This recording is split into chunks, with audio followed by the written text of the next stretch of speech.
Gue suka di rumah. Ternyata kayak gue ngerasa badan gue tuh nggak didesain untuk manggung sebulan itu 15 kali. Ternyata juga banyak kalimat-kalimat gue itu menuai kemarahan di publik.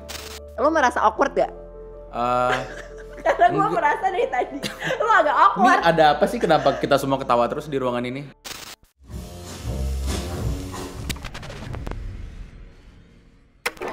Selamat datang di Ngobrol Sore Semaunya, menyajikan obrolan tak terduga dan dibawakan dengan semaunya.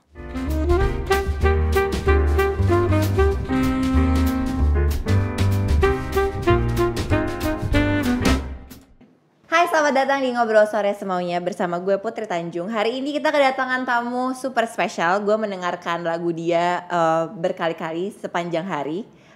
Baskara Putra. Halo. Gue baru tahu ada nama Putra, berarti kita lumayan sama ya, Putra Putri. Oh iya benar, cuman gue di belakang. Iya, gue di depan. Itu perbedaannya. Baskara, how are you? Baik. By the way, ini pertama kali kita ketemu. Iya. Lo merasa awkward gak? Karena gue Enggak. merasa dari tadi lo agak Ini awkward. ada apa sih, kenapa kita semua ketawa terus di ruangan ini? Ya karena lo kayak membawa aura-aura awkward deh. Jadi how's 2021? So far menyenangkan sih, maksudnya dibanding tahun lalu. Cuman mungkin gara-gara gue udah expect ya masih ada pandemi aja gitu. Jadi kalau tahun lalu kan lo expect-nya bisa melakukan A, bisa melakukan B, ternyata lo nggak bisa ngelakuin itu sama sekali. Jadi kayak lo dipaksa beradaptasi di tengah tahun. Kalau sekarang enggak, gue dari awal udah mikir yang kayak ini tenggelam kali ini negara, jadi anggap aja nggak bakal kelar pandeminya. Ternyata kalau lo berpikir pesimis duluan, jadi menyenangkan tahunnya, bisa dicoba di rumah. Tapi waktu 2020, waktu the pandemic hit, apa kayak momen atau pelajaran yang paling lo rasain buat lo? Ada gak sih hikmahnya? Kan pasti semua orang, menurut gue ini bukan cuma buat kita ya, buat semua orang kan berat pandemi itu, in all different ways lah. Tapi hikmahnya apa yang lo bisa dapetin? Hikmahnya ternyata gue nggak seneng tampil di publik. Oh ya?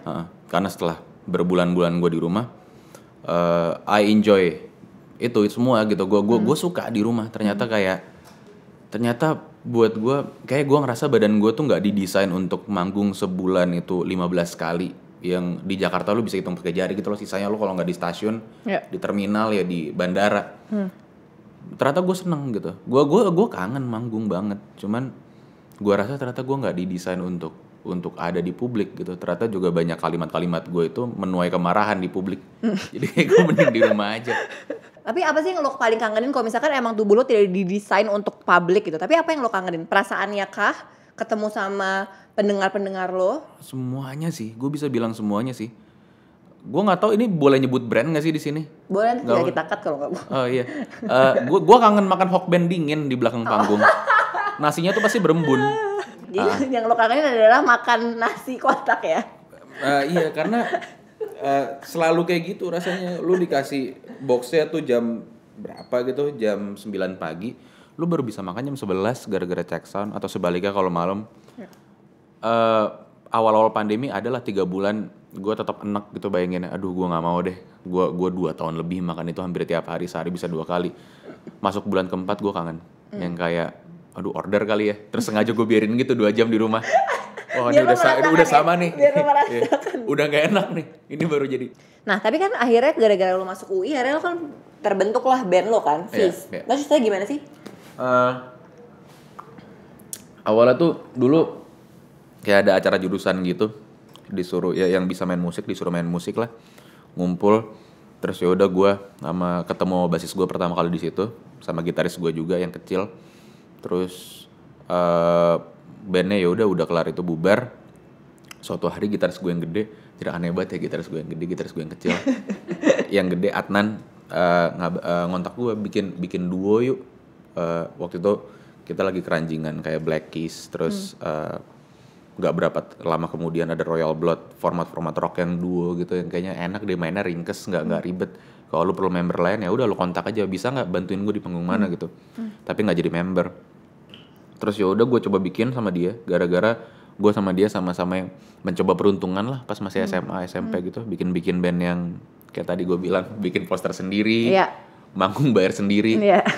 Terus akhirnya bikin coba perlu session player, gue narik 3 orang termasuk 2 yang ada di band kampus yang asal-asalan ini sebelumnya. Terus sama drummernya 1, Bodat. Akhirnya jadi berlima. Awalnya tuh masih yang wah dulu lebih parah lagi makannya dibandingin hok bendingin. Gue Apa? dulu dikasihnya nasi box Oke. yang kalau lu buka nasinya tuh lu lempar ke kaca bisa pecah Sumpah mungkin. ini ya. Keras banget. Dulu tuh kita udah bener-bener ngerasain yang manggung kurang bayar 2.000 diusir dari studionya. Kita telat terus kita kurang bayar 2.000. Iya. Abis itu apa namanya ngerasain dibayarnya cuma pakai nasi goreng doang manggung di Kemang ya. Cuma dikasih 5. Pas kita balik ke meja kita cuma sisa 4. Ternyata yang satu tuh dimakan kayaknya sama IO-nya. Tai banget. Nyebelin. Coba nih itu semua akhirnya dilautin pelan-pelan.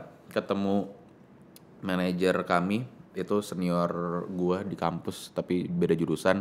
Dia kenal banyak tanda kutip anak-anak skena lah gitu di Jakarta. Dibawa lah main dari main di jurusan jadi main di fakultas, main di kampus cuman antar fakultas gitu. Dibawa main di Kemang acara-acara kecil paling nonton 10 orang, 15 orang. Terus ya udah snowballing aja abis itu. Tiba-tiba gue bikin album, gue masuk With The Fest, salah satu panggung gede pertama, Synchronize. Ya. Terus tiba-tiba ada peradaban. Terus abis ada peradaban, gue sekarang manggung di depan 1.000, 2.000, 3.000 orang gitu sampai jadi kayak gini sekarang. Lo pernah berekspektasi nggak bahwa waktu itu si Fizz bisa sampai segitunya? Lo udah menyiapkan mental dan kayak ekspektasi lo nggak sih saat itu? Semua orang tuh pengen sukses gitu. Gue yakin semua orang kalau bikin lagu pengen didengar banyak orang. Cuman gue nggak pernah expect itu berhasil karena Fizz tuh di tahun ini tuh masuk tahun ke-8 sampai tahun ke-7 ya. Dan dari total berapa tahun kami itu, gue bisa bilang yang baru benar-benar tanda kutip menghasilkan itu dia 3,5 sampai 4 tahun terakhir. Okay. Tapi sebelumnya ya kami merasakan kayak semua prosesnya ya. iya dan nggak dapat apa-apa sama sekali. Yang ada lu bakar duit. Zaman dulu bikin baju cuman kayaknya nggak nyampe 100 piece deh, cuman 50 piece aja tuh lakunya tuh susah banget dan itu gue harus sampai nyari siapa yang mau danain bikin baju ini gitu. Kayak kita udah sampai ngelis saudara sendiri, dia mau beli nggak ya? Orang tua gue mau beli nggak ya? Dan itu susah banget. Sekarang tuh nyetak 1.000 kesana kurang kayak ini kecepetan habisnya segala macam. Jadi waktu itu gue nggak ada ekspektasi sama sekali kalau karena eranya juga beda sih ya. Maksudnya 2020 sama sekarang. Cuman gue merasa mungkin kalau ngomongin era, kayak Fizz lahir di momen yang tepat aja. Maksudnya gue bayangin sebagaimana susahnya yang sekarang baru bikin lagu dan dia harus mempromosikan lagunya 100% digital doang. Nggak ada sama sekali akses ke panggung gitu. Bayangan gue di saat pandemi kelar, audiens balik lagi bisa nonton, mereka kan milih performance yang mereka udah familiar. Mereka akan ya udah entar dulu deh yang ini ya, entar gue akan nonton dulu, cuman gue nonton dia dulu gitu.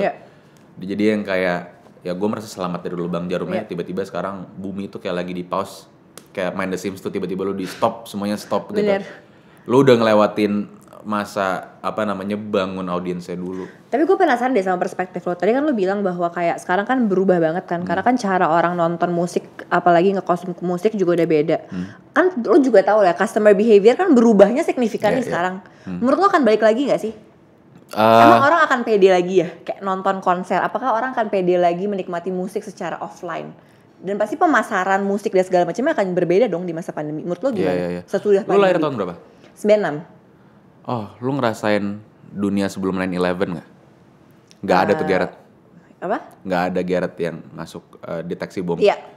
Sekarang masih ada kan? Iya. Cuman nggak pernah dipencet non satpamnya kalau perhatiin.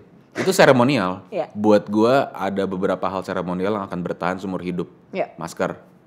Gue rasa masker tuh maksudnya mulut tuh akan jadi bagian yang cukup bukan sensitif ya. Tapi lebih private lah. Mungkin nggak selevel kayak dada atau selangkangan gitu, cuman kayak lu ngelihat orang buka bahu gitu loh. Kalau lu ngelihat ada orang buka masker di publik gitu, buat gue it will stay forever. Hand sanitizer, cuci tangan juga di depan restoran, ngantri cuci tangan dulu. Buat gue itu selamanya. Itu gue yakin berubah. Walaupun mungkin akan jadi seremonial doang ya. Walaupun besok-besok hand sanitizer alkoholnya kadarnya makin rendah terus tuh sama kayak Gareth kan. Sekarang kan lu kalau masuk mall kayak ya Pak. Ya ini nggak dipencet, gue lihat gitu. Tapi menurut gue perspektif orang akan berbeda juga sih karena pandemi ini. Pasti. Emang lu masih mau meeting via ketemuan setelah ngerasain setahun meeting Zoom. Gue sih Kalau mau. hah? Gue sih mau.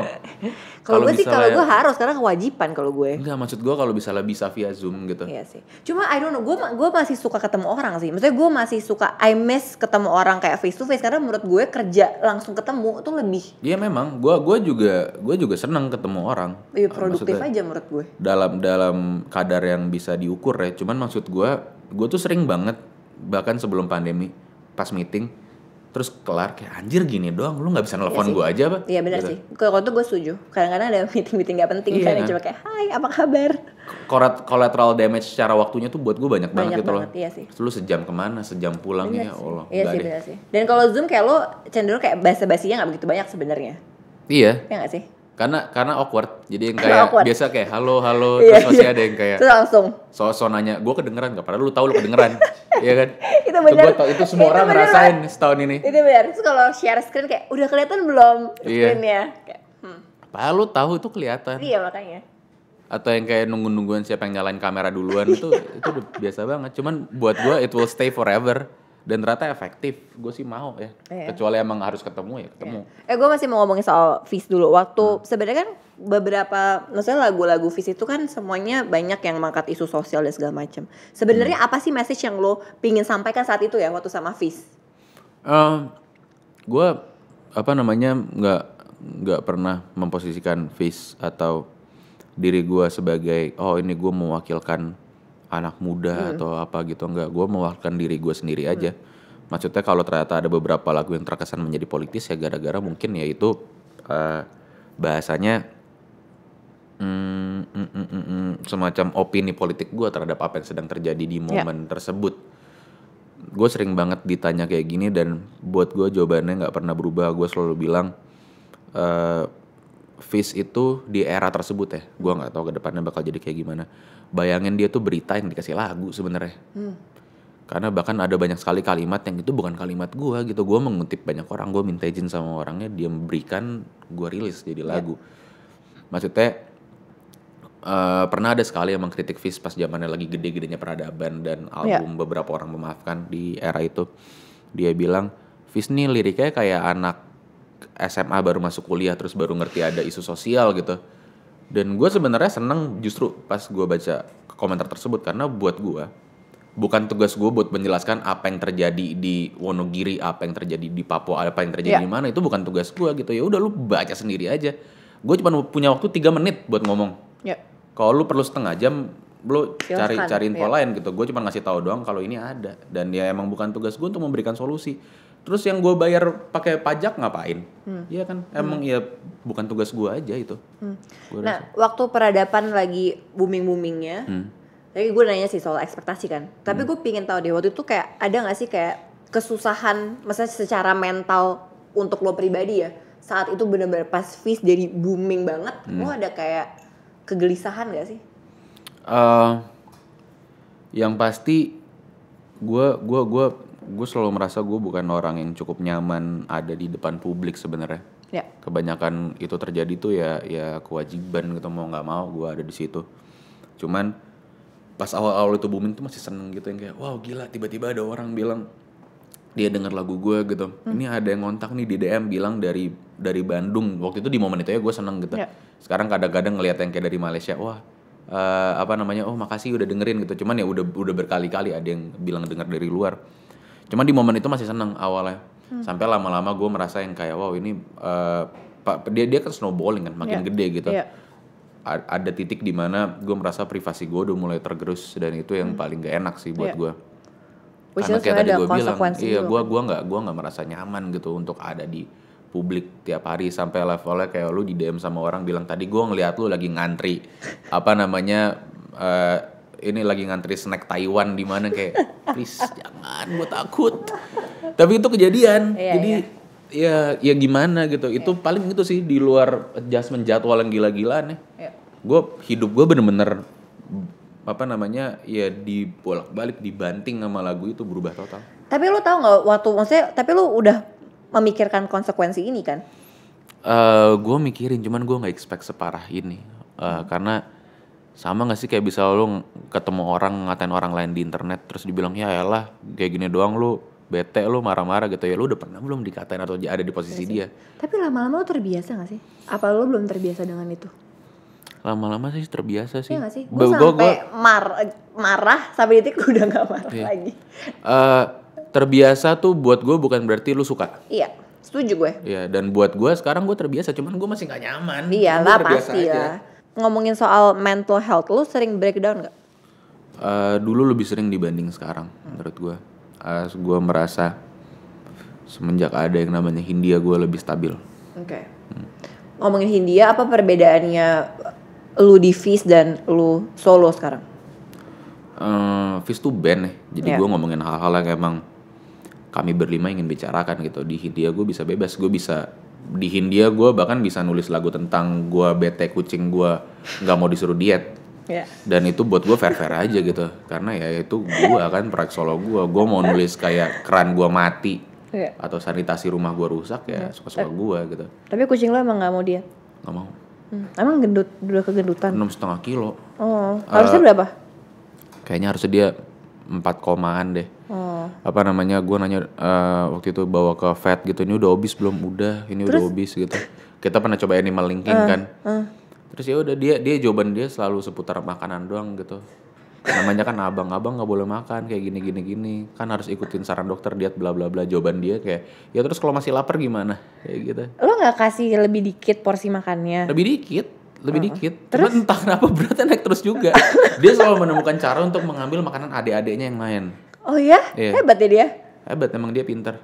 Dan dia berisik kalau gue tuh bisa, kayak kemarin baru kejadian gue sama housemate gue lagi ngobrol, dia lapar, dia nggak membiarkan gue sama housemate gue ngobrol, dia meong-meong lebih kenceng dibandingin kalimat gue dan housemate gue. Sampai kayak ya sabar, sampai kayak ini makan kan gitu, terus dia diem habis itu. Siapa namanya? Abang namanya. Bener-bener abang, bukan panggilan sayang. Gue kira tadi panggilan sayang abang. Enggak, emang namanya emang abang. Oh namanya emang abang. Oke. Balik lagi. Jadi ngomongin kucing deh. Ngomongin soal Hindia tadi kan lo bilang kan bahwa kalau misalkan di Hindia lo bisa bebas ngomongin apa yang lo mau. Karena kan di Fizz ya lo pasti nggak mau lah ego gitu kan. Ini ngomongin soal ego nih gitu. Terus di Hindia pun lo nggak pakai nama lo sendiri. Lo pakai namanya Hindia. Iya. Itu balik lagi, apakah itu tentang ego lo atau gimana? Dan menurut lo kayak gimana sih lo sendiri melihat sisi ego dalam diri lo dan bagaimana lo memposisikan ego tersebut dalam hidup? Karena ini menurut gue ini salah satu yang menarik. Karena gue punya pandangan sendiri tentang ego. Makanya gue mau tahu. Awalnya tuh pas gue bikin Hindia, gue kira dia akan jadi tanda kutip ya sisi koin yang terbalik dari Fizz lah gitu. Dan gue sebenarnya sejujurnya nggak suka dengan format solo gitu. Gue nggak cukup pede untuk naik panggung dengan nama Baskara Putra. Kayak makin gampang orang nyari tentang gue menurut gue. Akhirnya gue pakai nama Hindia, dan sebenarnya kalau ngomongin kenapa nama Hindia itu bisa obrolan terpisah lah, sangat panjang. Cuman lalu setelah Hindia berjalan, Fizz berjalan, banyak juga di publik yang tahu gue. Mereka kira Hindia tuh nama asli gue gitu. Gue pernah berapa kali ke coffee shop dan ditulisnya kayak Mas Hindia gitu. Jujur gue awal-awal juga sih.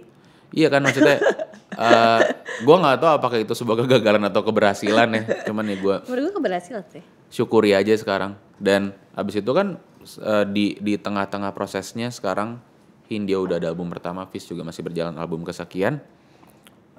Dulu Hindia tuh tiap kali manggung selalu ditemani oleh satu band yang orangnya selalu sama. Ini aja. Orang-orang ini akhirnya sebagai sekumpulan sessionis ada namanya Lomba Sihir. Akhirnya sekarang berubah dari yang tadi Lomba Sihir itu mengiringi Hindia, sekarang Hindia itu menjadi anggota yang Lomba Sihir. Jadi semenjak ada itu, gue sekarang melihatnya Hindia itu emang nama gue aja. Dia punya dua band, Fizz sama Lomba Sihir. Tapi dia juga punya album solo. Jadi kalau misalnya kayak di perihal kalau ngomongin ego gitu ya, mungkin ini sebuah contoh di mana gue termakan sama sesuatu yang ya gue lahirkan secara tidak langsung gitu loh. Kayak gue pengen, gue gak mau tahu gue pengennya gini, gue pengennya gitu. Terus tiba-tiba yang kayak dia menjadi lebih besar dari diri gue sampai orang lupa nama asli gue siapa. Jadi intinya menurut lo si Hindia apapun yang lo buat ini akhirnya menjadi lebih besar daripada lo kan? Iya. Nah tapi tuh menurut lo bagus gak? Is it a good thing for you? Are you happy with that? Andaikan misalnya dia tidak datang dengan konsekuensi gue harus menggerus kehidupan privasi gue, mungkin gue seneng banget ya. Kalau bisa gue jadi kayak Daft Punk gitu, gue ngulang waktu gue manggung pakai topeng, mungkin gue akan melakukan itu gitu, menjauhkan karya gue dengan orangnya. Cuman itu mungkin salah satu alasan kenapa namanya Hindia ya awalnya, nggak pakai nama Baskara. Cuman udah telat juga, dia udah. Tapi gue melihatnya berarti sebenarnya lo punya ego yang baik sih menurut gue. Maksudnya lo ego melindungi diri lo kan sebenarnya. Maksudnya ya nggak sih dengan lo kayak dengan nama Hindia dan segala macam ya lo nggak pingin mengorbankan privacy lo walaupun lo tahu ada konsekuensinya kan. Jadi sebenarnya lo egois untuk diri lo sendiri kan sebenarnya. Iya benar. Dan gue rasa egois untuk diri sendiri nggak pernah salah sih. Nggak pernah salah, gue setuju. Selama masih sehat wajar ya. Masih wajar. Cuman kalau lo ngomong kayak gitu, gue nggak tahu sih Put, gue nggak bijak, gue bukan orang bijak. Banyak sekali yang datang ke gue menanyakan pengalaman hidup dan saran dan masukan, dan gue bilang jangan ke gue karena I'm not a wise person sama sekali gitu. Gue orang biasa aja. Jadi kalau tadi lu ngomong kayak gitu, ya mungkin. Tapi besok gue bangun pagi gue ingat interview ini kayak kayaknya enggak gitu. Lo tau kan? Beda-beda ya. Gue bangga dengan hipokrisi gue gitu. Iya. Itu nah ngomongin soal kebijak, soal lo menjadi manusia yang bijak ya. Tidak bijak. Orang kan banyak yang bilang terbantu proses healingnya dengan mendengarkan lagu-lagu Hindia. Healing apa sih toh? Ya kan ini apa yang gue baca, ini kan apa yang gue baca di media kan, bahwa kayak banyak yang merasakan mental health atau mereka lagi struggling, terus abis itu mendengarkan lagu-lagu lo, karya-karya lo, mereka bisa healing, mereka bisa sembuh lah gitu. Pendapat lo soal itu gimana? Sebenarnya menurut gue pribadi ya, kalau lo memang sudah clinically diagnosed punya mental illness, lu jangan denger lagu ya. Mending lu ke psikolog, ke psikiater. Ngapain denger lagu? Tapi lu gak seneng apa kayak lagu iya, lu seneng-seneng aja. Cuman maksud gue every man for himself kan. Iya. Kalau misalnya dengan lu mendengarkan lagu gue lu merasa terbantu dan sehat, atau mendengarkan Kunto Aji lu merasa menjadi lebih stabil, ya wes sok gitu silakan, nggak apa-apa juga. Cuman kalau saran gue sih sebenarnya harusnya sih harusnya lu seek professional advice lah. Jangan dari lagu cuma 3 menit diulang ngomongnya sama kan, nggak bisa lo ajak ngobrol. Video klipnya budgetnya kecil, coba deh coba. Cuman ya udah, kalau misalnya lo merasa terbantu ya bagus.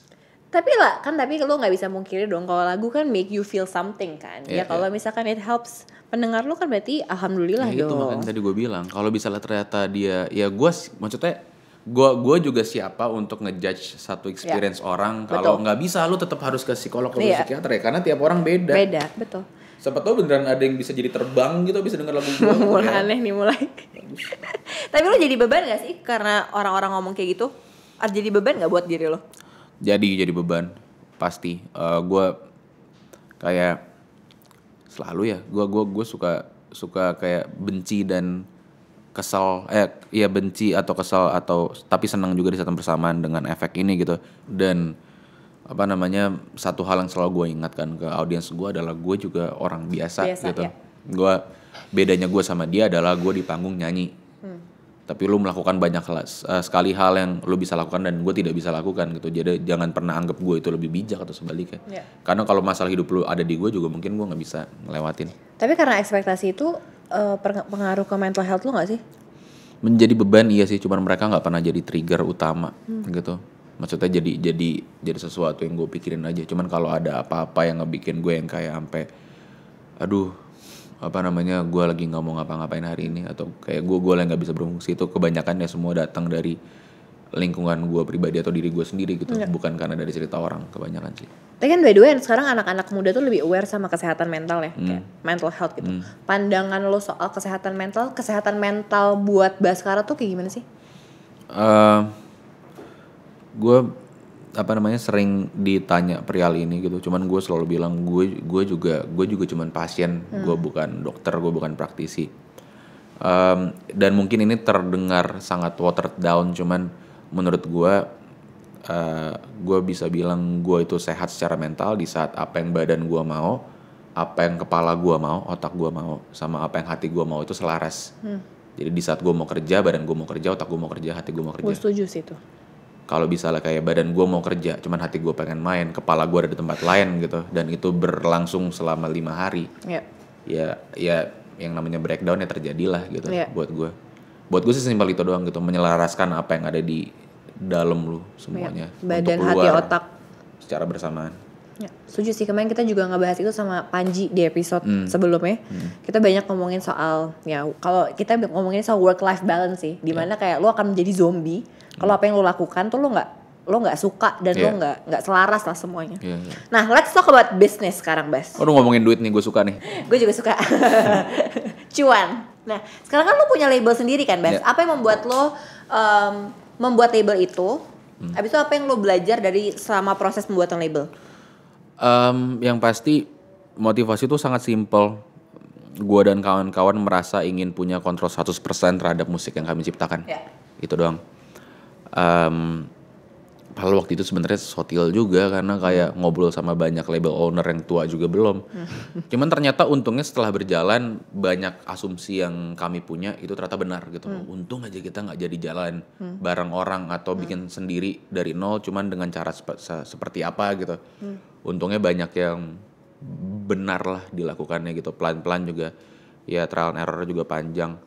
Cuman ya gua rasa motivasinya tuh sesimpel itu doang gitu. Gua nggak percaya anak gue, karya gue dipegang sama orang, sesimpel itu. Karena gue merasa gue yang lebih tahu dia harusnya dipasarkan seperti apa.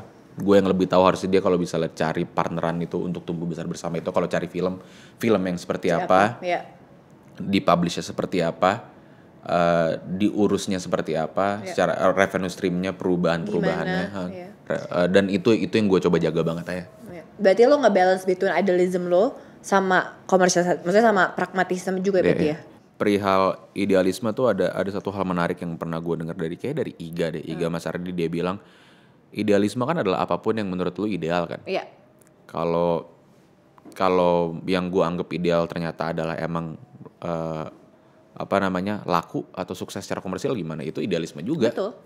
Jadi sebenarnya agak bingung gitu kadang-kadang semenjak gue dengar kalimat itu, terus gue mikirin kayak oh ya benar juga gitu. Kalau misalnya kita melabeli musik tertentu kayak oh dia ini idealis, yang ini nggak apa-apa agak komersial dikit, tapi yang itu idealis, yang ini komersial, itu idealis, ini komersial. Ya kalau idealismenya dia, maksudnya kalau yang komersial itu sebenarnya idealismenya adalah bikin lagu sesukses mungkin buat radio, ya dia idealis juga menurut gue. Jadi lagi-lagi gue nggak tahu apa yang gue omongin. Kalau lo idealis buat lo? Kalau gue selalu mencoba memisahkan memiliki lagu atau musik yang sukses atau menjadi musisi yang sukses dengan memiliki rilisan yang sukses. Karena kalau lo ngomongin musik yang sukses itu buat gue jawaban semua orang benar gitu. Gue misalnya ada orang bilang kayak gue merasa gue menjadi musisi baru sukses kalau gue bisa bikin apapun yang gue mau sampai gue tua gitu. Itu nggak salah juga, itu benar. Atau ada yang bilang gue baru merasa sukses sebagai musisi kalau gue bisa mengawinkan budaya asli gue dengan apa yang gue konsumsi dari barat, ya itu juga benar. Cuman kalau rilisan sukses buat gue itu nggak ada jawaban lain selain ya angkanya, karena buat gue itu kuantitatif udah jelas, bisa lo hitung, quantifiable. Rilisan lo sukses apa enggak itu ada angkanya, yang denger berapa, masuk radio nggak, pernah ada sinkronisasi nggak, masuk film apa enggak, masuk game, TV, short movie apa enggak gitu. Itu semua jelas bisa diukur. Dan buat gue idealisme gue adalah ya gimana caranya gue bisa menciptakan sesuatu yang selalu berdiri di tengah gitu. Secara kreatif hati gue, batin gue puas gitu, cuman gue bisa hidup dari situ selalu. Jadi ya itu alasan makanya kenapa gue nggak pernah jauh-jauh bikin ya mungkin lagu pop, karena gue merasa Fish itu bukan band rock ya, Fish ini band pop rock gitu, pop yang mengambil banyak referensi dari stereotip atau trope musik lain. Karena buat gue sebenarnya seru aja kalau lu bisa menciptakan sesuatu yang pop, terminologi kan populer kan sebenarnya. Tapi ya lu tetap melakukan sesuatu yang nggak pernah dilakukan oleh banyak lagu pop sebelumnya gitu. Di saat gue mengeluarkan mungkin evaluasi, banyak orang bilang kayak kok kayak gini bisa laku, padahal nih orang lihat bahkan di chorusnya dia fals setengah, atau yang kayak dia kalau di panggung kelihatannya kayak nggak bisa nyanyi. Nah itulah gitu, lo baru lihat kan sekarang artis pop nggak bisa nyanyi, maksudnya ya gue sih take it as a compliment sebenarnya. Oke, setelah kita sudah ngobrolin soal bisnis, kita main game dulu. sebelum ke pertanyaan-pertanyaan terakhir. Jadi gamesnya itu adalah jawab semaunya. Jadi gue akan kasih pertanyaan, lo jawab cepet ya, jangan mikir. Ya. Waktu kecil hal apa yang paling memalukan atau unik yang pernah gue lakukan atau alami? Gue pernah makan kaki 1000. Waktu umur? Lupa, setahun kayaknya. 3 tahun. Setahun. Lo penasaran aja gitu lo makan? Iya, gue kira mie. Lo kira mie? Okay. Tapi itu sama, gue pernah nyilet pipi gue umur 2 tahun. Ini masih bekas sampai sekarang. Kenapa? Menurut gue tahu. Penasaran aja ya? Kalau anak kecil bisa jawab, serem gak sih? Serem sih. Iya, kayaknya penasaran aja. Gue kira spidol kayak waktu itu. Gue gini, ternyata bolong.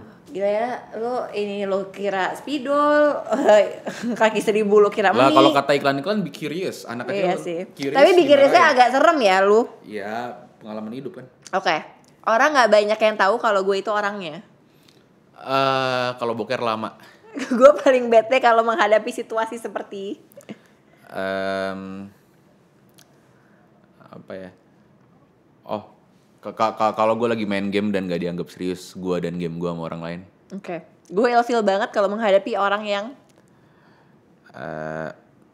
gak sopan sama waiter. teman-teman gue bilang kalau gue adalah orang yang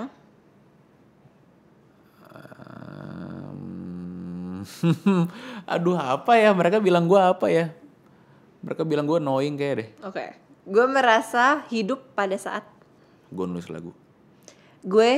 Anak gue nanti nggak boleh pacaran sama orang yang nggak sopan waiter. Okay. Nasihat terbaik yang pernah orang berikan ke gue. Kalau marah, kalau lu merasa lu marah mulu ke orang, makan.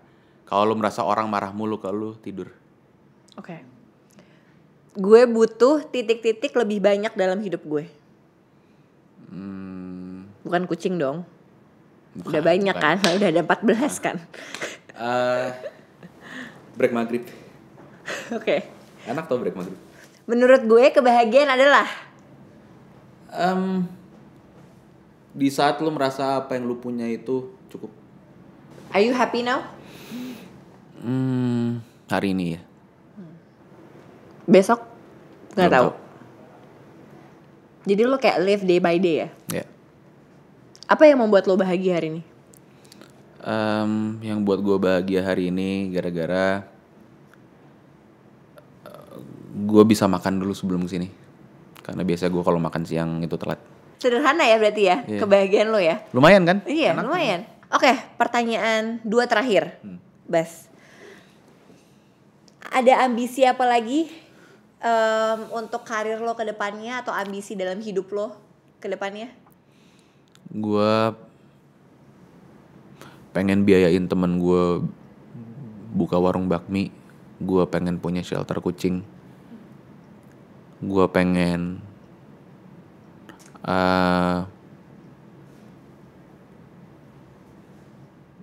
punya rumah dekat rumah orang tua gue mungkin. Amin. Oke, pertanyaan terakhir. Gue selalu tanya ini semua tamu gue di NSS. Kalau misalkan 5 tahun lagi, lo nonton Ngobrol Sore Semuanya lagi nih, lo nonton episode kita. Apa yang lo mau sampaikan ke Baskara di 5 tahun yang lagi nonton? Sorry ya kalau gue so tau. Karena gue pasti so tau. Gue tuh sering banget nonton interview gue terus yang kayak, siapa sih bocah nih so tau banget, ngomong apa sih dia gitu. Dan gue bangga dengan hipokrisi gue, karena itu membuktikan kalau ternyata gue orang biasa gitu. Kalau misalnya kayak gue selalu konsisten di zaman dulu sampai sekarang, berarti kalau misalnya gue kenapa-napa, gue orang agak beda. Berarti ya gue nggak bisa menjadi manusia yang seutuhnya aja gitu. Dan gue rasa sih it's a good thing. Ya hal buruk juga di saat bersamaan. Cuman semoga banget pas gue nonton ntar 5 tahun lagi, lo bisa bilang kalau gue sekarang so tau, karena berarti gue udah lebih dewasa dari momen itu. Bas, thank you so much. Terima kasih untuk teman-teman yang udah nonton Ngobrol Sore Semaunya. Jangan lupa untuk terus nonton Ngobrol Sore Semaunya jam 6 sore hari Kamis hanya di CXO Media. Bye-bye.